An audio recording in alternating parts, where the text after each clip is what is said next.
যেহেতু শীতের সময় অনেক সবজি পাওয়া যায়, তাই আমি বাড়িতে যে সবজিগুলো ছিল সব কেটে নিয়েছি।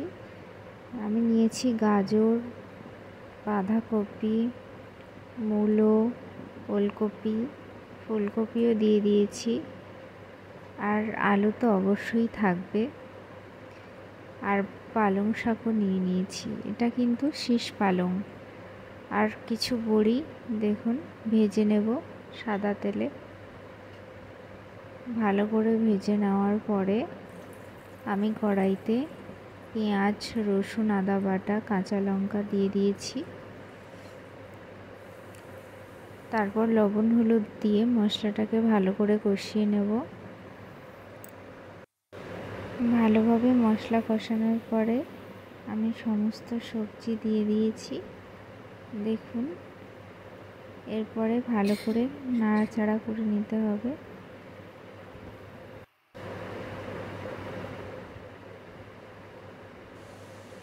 একটু কষানোর পরে আমি জিরে, ধনে দিয়ে দেব।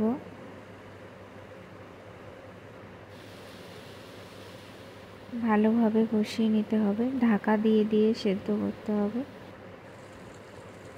অল্প পরিমাণ জল দিতে হবে। তারপর আমি ভাজা বড়ি দিয়ে দিয়েছি। ভেজে রাখা বড়িটা গুঁড়ো করে নিয়েছিলাম। তারপরে দেখুন ফাইনাল লুক কত সুন্দর হয়েছে।